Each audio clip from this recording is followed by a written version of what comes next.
दुश्मन देश पाकिस्तान की तरफ से लगातार सीमा पार से ड्रोन का प्रयोग किया जा रहा है। वहीं अगर नियंत्रण रेखा की बात करें या अंतर्राष्ट्रीय सीमा की बात करें तो लगातार पाकिस्तान ड्रोन के जरिए गोला बारूद, हथियार और साथ में नशे की खेप भेज रहा है। हम आपको बताएंगे कि आप देख सकते हैं तस्वीरों में कि ये त्रिकाल जो एंटी ड्रोन सिस्टम जो है ये भारत में ही बनाया गया है। और ये देख सकते हैं कि ये त्रिकाल है और ये त्रिदेव है। ये एंटी ड्रोन सिस्टम जो है पाकिस्तान के उन नापाक मंसूबों को जो है वो नाकाम करेगा जो हमेशा ड्रोन का प्रयोग करता है। यानी इसकी जो क्षमता है 6 से 8 किलोमीटर तक ये ड्रोन को डिटेक्ट करेगा। तो ऐसे में पाकिस्तान की ड्रोन वाली चाल से निपटने के लिए लगातार जो है वो कई ऐसे इक्विपमेंट यानी ऐसे उपकरण बनाए जा रहे हैं। तो हमारे साथ इस पर बात करने के लिए सनी शर्मा जी हैं। डिटेल्ड में इनसे बात करेंगे कि ये उपकरण जो बनाया गया है एंटी ड्रोन सिस्टम, इसकी क्या खासियत है। सर, मैं आपसे ये पूछना चाहूँगा कि जैसे आपने बताया ये त्रिकाल और ये त्रिदेव हैं, तो इनकी कितनी क्षमता है। जैसे पाकिस्तान लगातार ये प्रयास करता है कि ड्रोन एक बहुत बड़ा चैलेंज है सीमा पर, तो आप कैसे देखते हैं सर इसे, कैसे मतलब कि ये त्रिकाल और त्रिदेव जो है वो निपटेंगे। सर देखिए, एक ड्रोन को पायलट करने के लिए आपको पायलट और ड्रोन के बीच में कम्युनिकेशन चाहिए। अगर वो सैटेलाइट कंट्रोल है तो वो अलग ही क्लास ऑफ ड्रोन्स है, पर जनरली जो रिकॉनेसेंस ड्रोन जो उड़ते हैं वो एक ग्राउंड से पायलट उसको गाइड करता है और कैमरे से उसकी लोकेशन देख के जो उसको अटैक करना है या सर्वेलेंस करना है वो प्रोसीजर फॉलो करता है। हमारा सिस्टम वो जो कम्युनिकेशन जो पायलट और ड्रोन के बीच में हो रहा है उसको कई किलोमीटर दूर से ही पकड़ के या तो उसका डायरेक्शन या तो उसकी लोकेशन ढूंढ के बता देता है।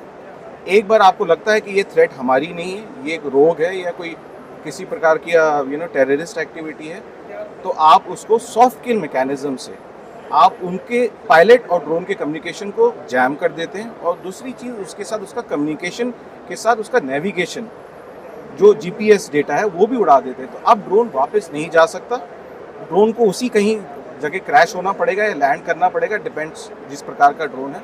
इस तरीके से आप ड्रोन को डिटेक्ट करके सॉफ्ट किल से उसको न्यूट्रलाइज कर सकते हैं। आपके पास हार्ड किल कैपेबिलिटी है, बट उसके लिए उसके लिए बड़े सिस्टम्स लगते हैं। त्रिकाल तो हमारा ये कितना सक्षम है मतलब सर सक्षम तो देखिए 100% आज की डेट में कुछ नहीं है, बट हम अपने आप को कह सकते हैं कि हमारी कैपेबिलिटी है कि भारतवर्ष में रह के हम टेक्नोलॉजी को बना सकते हैं और मॉडिफाई कर सकते हैं अपनी देश की रिक्वायरमेंट की। सक्षमता वाइज आई थिंक ये 90% से ज़्यादा मतलब सक्षम है ड्रोन को मतलब कि डिटेक्ट करके जो है बिल्कुल सर। ड्रोन की डिपेंडेंसी है, एक तो उसको पायलट होना पड़ेगा, अगर ऑटोनोमस मोड होगा तो जीपीएस पे डिपेंडेंट होगा। तो सर ये थोड़ा बताएंगे कि त्रिकाल और त्रिदेव के बारे में। त्रिकाल एक जैमर है जो अलग अलग कम्युनिकेशन बैंड में उनके जो लिंक्स हैं उनको जैम करके तोड़ता है। उसके साथ साथ नेविगेशन लिंक्स को भी जैम करने में क्षमता रखता है।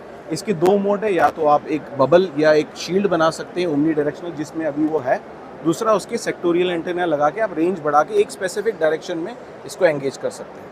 तो मतलब कि ये जो भी है दुश्मन देश की तरफ से अगर कोई इस तरीके के प्रयास किए जाते हैं ड्रोन, तो ये सक्षम है कि उसे डिटेक्ट करके जो है वो मारे जा सके। तो ये हमारे साथ सनी शर्मा जी थे, बहुत बहुत धन्यवाद सर बात करने के लिए। तो जिन्होंने बताया, क्योंकि अगर पिछले समय की बात करें लगभग 100 से अधिक ऐसे जो है वो घटनाएं हुई हैं जहां पर सीमा पार से ड्रोन का प्रयोग किया गया है, वो चाहे ड्रोन के जरिए हथियारों की सप्लाई भेजना हो या फिर नारकोटिक्स। हालांकि कुछ जो है वो पाकिस्तान की तरफ से ये प्रयास किए जाते हैं कि ड्रोन एक्टिविटी जो है वो नियंत्रण रेखा के साथ साथ अंतर्राष्ट्रीय सीमा पर बढ़ाई जाए, लेकिन इन पाकिस्तान के हर एक नापाक मंसूबे को जो है वो निपटने के लिए ये एंटी ड्रोन सिस्टम जो है वो तैयार किया गया है।